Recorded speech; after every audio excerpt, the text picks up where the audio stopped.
All right, what is up, everyone? I thought I would walk you through today a couple of tips how you can use break even to hit your numbers, make sure that you're paying yourself an overhead, make sure that it's factored into your pricing, and so that you understand exactly what you need to do each year and each month for the number of leads, average dollar sale, and conversion rate to make sure that you're not only pricing for profit, but you're running your business for profit. And so this is a very, very simple concept. So we're going to start with the whole reason why you're in business. And number one is profit. Profit drives everything. So the first thing we need to do is work out, number one, how much profit do you want to make? So let's say you want to make 500K profit. So that's the first thing to work out. What's your ideal lifestyle? How much money do we want to make? The next thing that we need to do is to work out what infrastructure, what do you need in your business? So what do you need for marketing? Do you need an estimator, a QS, a sales rep, an office manager to make your life easier, etc., etc.? What do we need to make that a reality? So let's say that to run that business, to hit your target, to make that 500K, we have 300K worth of overheads or fixed costs. And these are costs that do not change in your business. And this should include your salary at an operating rate to be able to run your business. So we'll just put in here, includes sal. And typically, your salary for your business, you should be paying yourself for the role that you're doing, whether it's project management, estimating, running the business, etc., anywhere from 80 to 120K. So we want to make it a realistic rate that if we were to employ a project manager or a QS or estimator, then that is, or a construction manager, those costs are already factored into how you're running your business each and every month. So we add those together and we get total fixed costs, including our desired profit. Now, if we are at a crap margin, like a 10% margin, so this is 1, this is 2, this is 3. So we need to know our gross profit percentage. So all we do to find out how much we need to do each year is we divide our total fixed costs, including our profit, by our gross profit margin. So that divided by that means that we have to do $8 million a year in revenue to be able to hit our desired target, pay for all our costs, run our business, and have our 500K desired profit. And the reason is because in this scenario, our variable costs are taking 90%. So what that means is that 90% of our costs are going to labor, materials, sub-trades to be able to run the business. And then only 10% is falling down to pay for our fixed costs. And it's virtually impossible because most people's business should have a ratio between 8 to 12% to run your company. So if we can break this down, if we can improve this ratio here to 20%, which is the minimum you should be having to run your building company, means that if we have a GP of 20%, we now actually only, to cover our overheads, means that we're getting 20 cents out of every dollar goes towards our bottom line, paying for our overheads and giving us profit at the end of the day. So if we have a 20% GP, which is the minimum you should be aiming for to run your construction company, residential building company, now we only have to do $4 million worth in work or revenue during the year. So that's significantly better. Now, if we're at 25% margin, not markup, then we have to do 4 times that amount. So that's divide that 5 times the amount of work. This is 4 times. We only have to do $3.2 million worth of work. So significantly less. I'm going to show you how many projects you would need to do to be able to hit that number. So if you have an average dollar sale of, let's say, 333 grand. Makes the maths very easy. We can work out how many we have to do each month. So 12 months in a year, let's say that your business is working for the whole 12 months. We just divide that by 12 to get our monthly figure. So we need to do 333k each month to hit our target. And that means that we're covering all our overheads, we're putting money into our bank to make our 500k, and we're paying ourselves a decent salary.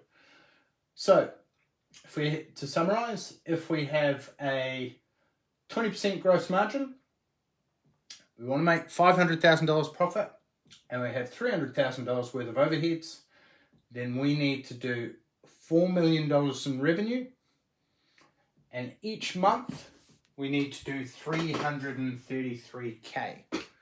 So how many jobs would that be? So if we have an average of 333k size jobs, so good size renovations, very small new build where we live, then you're going to have to do one job per month to hit your target. So 12 of those, 333k gets us to 4 mil. Now if we have, let's say half that, 167, we're going to have to do how many jobs? That's right, Cam, 2.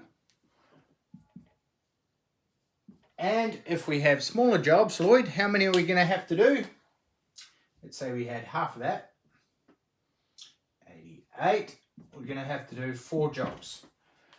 Now, if we're got a business like Lloyd, then at 333k, 1 job a month, let's say our sales process isn't quite dialed in, and we're landing 25% of jobs.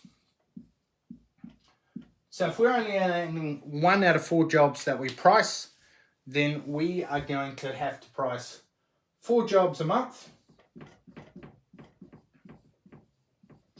And we might need anywhere from 8 to 10 leads to be able to price those 4 jobs. Or if you've got great marketing system in place, great sales process, it's going to help clarify those. Now, we might be able to wean those down by getting rid of the tie kickers, by charging for our prelim budgets, our prelim estimates, demonstrator expertise. Have a good step-by-step sales process, and we can significantly reduce the number of jobs that we need to price by improving our marketing, improving our positioning, charging for quotes or charging for the next steps, prelim budgets, so we're not dealing with tire kickers. So this is going to have a massive impact here on how much work you have to do to hit those, and that's exactly what we help you with.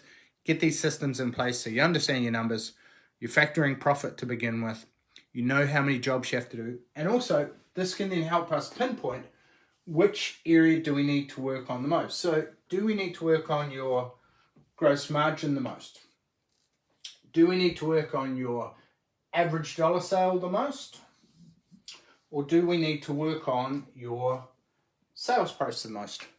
And all we do is we have a look at your numbers each month, we dial in which of those levers is going to make the biggest difference, and then we implement 2 to 3 strategies to make biggest difference in that. So if we looked at the conversion rate, and conversion rate there for doing those 333k jobs, we might map out the sales process, send an information pack beforehand. So before we go to the job, people want to know 4 key things about you. Who are you? Who's your company? Can I trust you? And how specifically can you help me? So we want to send an info pack, marketing pack that does the heavy lifting for us. So before any members talk to us, we send them this so they know exactly what happens, how we work with people, how we help them get success, and then before we put a customized plan together. We might also, once we've mapped out a sales process, got an info pack, we want to get plenty of video testimonials, how we work with you, and then also the type of people who are in our wheelhouse, who are our ideal jobs, prospects, type of people, local radius that we like to work with. All right, so to summarize, how can you put this together? Break even to make your life easy, make sure that you're on track. Remember, the language of business is numbers. Numbers run your business, and they enable us to make, logical, unemotional decisions that are going to help them business move forward the fastest. And with these numbers, our KPIs, key performance indicators, we can pinpoint exactly what area we should be working on first. So to summarize, first thing, we've set our ideal desired profit that's going to help run our lifestyle. Like, do you want to buy a new Ford Ranger? Do you want to work 4 days a week? Like, what does that lifestyle look like? And what's it going to cost? So we get clear on that first. Next, what do you need in overheads to get there? Like, do you need to hire a part-time office manager? Do you need a QS? Are we going to outsource the QSing? Are you going to bring on board a part-time estimator? What does that look? So what's the total cost to run the business to hit that 500K desired profit? Here we came up with 8 mil. Then we look at your gross margin. Do we need to work on your gross margin? Is that going to make your business and your life a truckload easier? So instead of having to do 8 mil worth of work, we only need to do 4 mil. Or if we can get to that 25% margin, only got to do 3.2 mil, so significantly less work. Then we look at, okay, average dollar sale. So if your average dollar sale is good and it's a minimum of, say, 333K like Lloyd's, then we know that we're going to do 12 jobs or 1 job per year. If we had a 400K average dollar sale, we'd only have to do, yes, Cam, that's right, only 10 jobs. So we've got these different levers that we can play with. Margin dictates how much work we're going to have to do.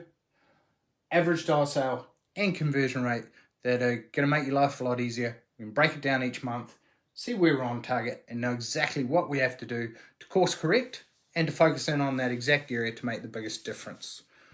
All right, that's it from me today.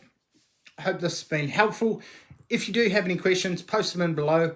We've got trainings on this, slides, break even, strategies, how to improve margin, strategies on how to lift your average dollar sale, and strategies on how to improve your conversion rates so that each month you're on track and you're not overwhelmed with all the things that you could do or you should do, but you know exactly which area to focus on that's going to make the biggest difference. So is it margin, average dollar sale, or conversion rate, or number of leads? All right, that's it from me. I hope you have an awesome day. Take care, and I will see you soon. Cheers.